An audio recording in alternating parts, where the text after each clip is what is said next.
Welcome to SVG-TV News for Tuesday, November 7th, 2017. I am Rochelle Batiste with the details. As they celebrate 42 years since the 1975 teachers' strike, the SVG Teachers Union will commemorate the events which led to the strike with a week of activities dubbed Teachers Solidarity Week from the 12th to the 18th of November 2017, depicting the meaning of this year's theme defending workers' rights and imperative for a democratic and progressive society. Highlighting some of the issues which continues to affect educators in the country, President of the SVG Teachers Union, Oswald Robinson, said the union remains focused and stands committed to protecting the interests of all members. The theme is defending workers' rights, an imperative for a democratic and progressive society. So as a union, we continue to advocate, we continue to defend workers' rights, right? Even though that we are a teachers union, we still look at the bigger picture, workers in general, because teachers are also workers, and there are also workers out there which, in our opinion, they also need a voice, because nobody's speaking to them. They are our colleagues also. They contribute to national development in one way or the other. Speaking on some of the issues which led to the 1975 strike and what resulted thereafter, Robinson pointed out that several of the issues still exist today and that the union continues to push for the rights of all educators to be upheld and for the state to play its role in ensuring this. Of that struggle, we had, well, a collective agreement was signed. The 1972 Public Service Act sometime later, was repealed.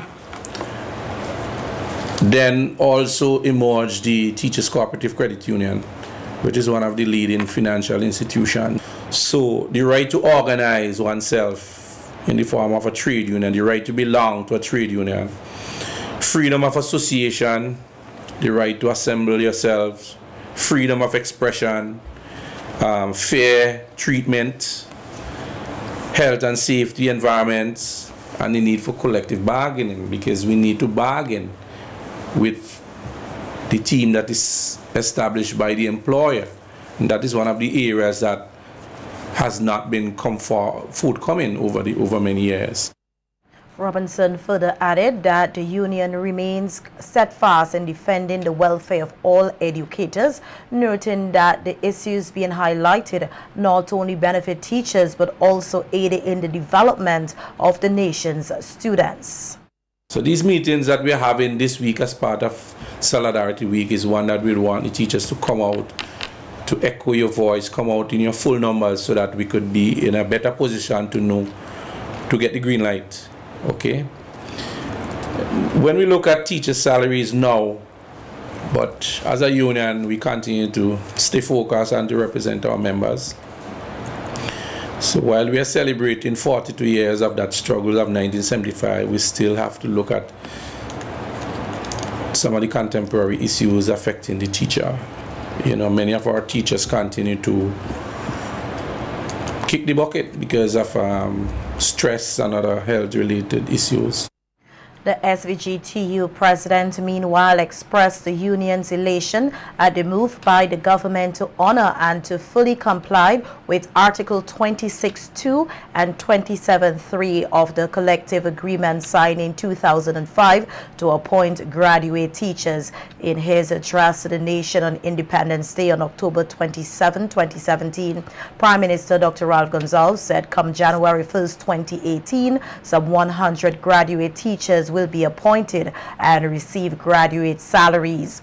Noting that the move is long overdue, Robinson said the union is, however, still concerned about teachers who would have graduated before 2012 and even those who would have retired without even receiving such an appointment. Concern about those who would have retired and should have had their appointments, whether they are going to receive it as part of their pension retroactively. Those who would be appointed, would it be retroactive payment? The union has continued to speak about these issues with various authorities, including the Public Service Commission, which is charged with the responsibility of promotions, appointments, etc. Right? And it meant that if these teachers were appointed, let's say 3 years after they had received their qualifications, it meant that they would have been in a better position financially, because it has implication for your contribution towards pension and what you get at the end of the day, okay, when you are retired. So those are issues that we have discussed time and time again, and it has reached the point where we have decided to go to the court. The teachers' union president is convinced that it was the union's push that finally prompted the government to respond to their call to honor the collective agreement, adding that they will continue with their efforts to have other issues addressed. I've already discussed a lot of these matters with our legal counsel in terms of seeking for justice, because we believe that in a number of cases, unfair treatment and so on, unreasonableness. Because if the state endorse and in some cases grant you a scholarship to go and pursue your training, you have been put on a bond and come back, and after 3 years you have not been appointed, then it can't be right, you see. And we have been speaking about these issues over and over and over. You know, it's long overdue. This country has experienced an increase of some $13 million in total revenue and grants for the year thus far. According to the fiscal turnout outlined in Parliament today by Deputy Prime Minister Sir Louis Straker for September this year compared to that of last year, the current revenue also saw an increase of $13 million. Total revenue and grants for 2017, $440,456,000, as compared with 2016, $428,237,000. The current revenue for 2017, $421,740,000. For 2016, it was $409,642,000. The total expenditure for 2017, $457,870,000, compared with, for 2016, $431,997,000. Current expenditure for 2017, $418,098,000, compared to the figure for 2016, $385,198,000. Filling in for Prime Minister and Minister of Finance, Dr. Ralph Gonsalves, who was absent from today's sitting, Sir Louis said that the figures for the current balance is $13 million compared to some $24 million last year. He, however, pointed out that a number of projects costing some $60 million are yet to be included into the budget. And some significant figures from the 10th EDF, the Mariaqua and the Bookament Polyclinic, not yet journalized. And we have the National Disaster Management Project. So we have about $60 million that in capital projects not yet journalized. The current balance for 2017 is $3,642,000 thousand compared to 2016 of 24,444,000. And overall, we have the overall balance for 2017, a deficit of 17,414,000. That's 414,000 compared with 3,760,000 for the year 2016. The modern medical complex in Georgetown is now expected to be functional by January 2018. In Parliament today, Minister of Health and the Environment, Luke Brown, said the facility, which is merged with the Georgetown Clinic and Smart Hospital, is now 90% complete in functionality and some 95% in the building apparatus. Minister Brown said although the project, which is some 10 years in the making, costing some $22 million, will properly serve the people of St. Vincent and the Grenadines. Initially conceived to be a diagnostic center, has taken on additional dimensions in that it will not be restricted to diagnostics but would also delve into the area of treatment. There is a view that the neighboring clinic and Smart Hospital also form part of the modern medical complex. I visited the project site over the weekend to get a first-hand sense of things. So therefore, to deal with the different parts of this question, A, what is the status of the project, including the reason for the long delay in opening it? I cannot speak to the history of the project, having assumed the portfolio of health, wellness and the environment less than 2 years ago, but I can tell this Honorable House about its current status and future trajectory. The answer is based on the project manager's status report for September 2017, according to which the project is 90% complete, with the building itself being 95% complete. Minister Brown thanked the Cuban government and the National Insurance Services, among others, who have contributed towards the building of the facility. The estimated final project cost is just over $22 million. Part C, when would it be completed? We hope to open this complex by January 2018.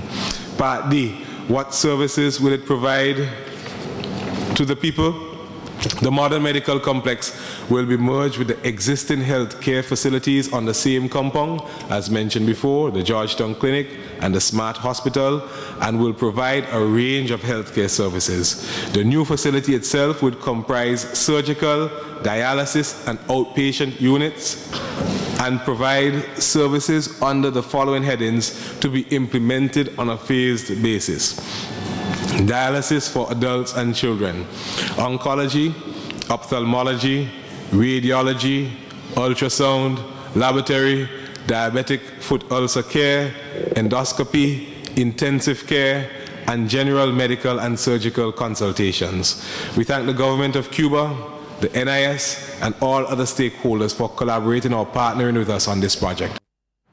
And Minister of Transport and Works Julian Francis told Parliament today that heavy rainfall has generally been one of the factors that has retarded the progress of road infrastructure in the country, and that his government is doing what it can to remedy the situation in some of the areas that have been damaged.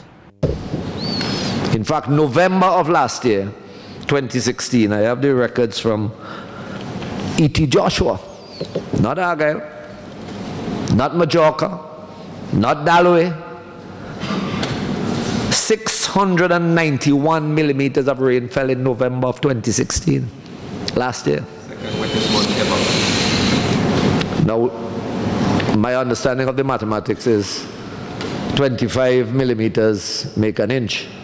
So this will tell you 27 to 28 inches of rain fell last year, November. For the year so far, we've had 105 in January, 63 in February, 136. In March, 174, 84 in May, 236 in June, 172 in July, sure I have them lined up properly here. 335 in August, 244 in September, 343 in October. That's the type of rainfall we're having. The minister explained that 2 temporary Bailey bridges will be mounted in the North Leeward area and apologized for some inconvenience that will be caused as the work takes place. Mr. Speaker, the 2 bridges definitely will have to be rebuilt. The idea is we've sent this team down to do the assessment today. Unfortunately, we are just about out of the woods on the Spring Village bridge reconstruction. We are in fact now driving on the new bridge because they're doing some corrections to the approaches. So the Bailey's, temporary Bailey's bridge, which is a 2-lane bridge that was established to take the traffic while we were building the Spring Village bridge, I have asked them to look at it to see if we can start dismantling that bridge and to take them down to North Leeward. That will make us be able to get that done within a 3-4 month period. But the people in North Leeward are going to be inconvenienced. The Transport and Works Minister outlined that the soil is very saturated, and although there has been damage to roads in some areas here, this country has also been assisting neighboring countries such as Dominica, which is in the process of rebuilding from the damage sustained by Hurricane Maria. All their bridges were washed out, and their complete road network was just in shambles. And that, I'm not talking Maria. That was Erica. That's 2 years ago, 2015. So we sent up 7, because we always, after the 2013 floods, we got World Bank to finance us and some other funding agencies, and we had a stock of almost 10 Bailey's bridges here, or 11. But we gave 7 to them, and now they're without bridges again. Some of these bridges that they put in place. So while this, I know we were given a lot of licks when the road collapsed again in Argyle in November last year, but I just gave you the statistics on the rainfall, and there are not many countries with the type of soil that we have could really survive the onslaught that we are getting from the showers here in St. Vincent and the Grenadines. In an attempt to foster camaraderie among pharmacists and other stakeholders across the Caribbean, as well as highlight the evolution of the pharmaceutical industry and patient care, the Caribbean Association of Pharmacy, CAP, over the weekend held its annual end-of-year summit at the Beachcombers Hotel here in SVG, as they work to expand and keep up to date their members' knowledge of the pharmacy practice. Various issues were addressed at this year's summit, especially in regards to evolution of the pharmacy practice and the expanding patient care roles. Nikita Tony tells us more in this report. The local pharmaceutical association and industry stakeholders from November 3rd to the 5th came together with their regional counterparts for the annual Caribbean Association of Pharmacists (CAP) end-of-year summit. Under the theme Pharmacy Practice Evolving, Embracing Patient Care, the summit was officially opened with a reception held at the Prime Minister's residence on Friday evening. Delivering the welcoming remarks, President of the SVG Pharmaceutical Association Inc., Fiona Denny-Pierre, emphasized the need for the pharmacists to ensure that their practice moves from a prescription-centered model to a patient-centered practice model. The current transition involves expansion of the scope of pharmacy practice, and in some jurisdictions, the assumptions of the authority to prescribe medications in defined situations. Various prescribing models for pharmacists have been developed internationally.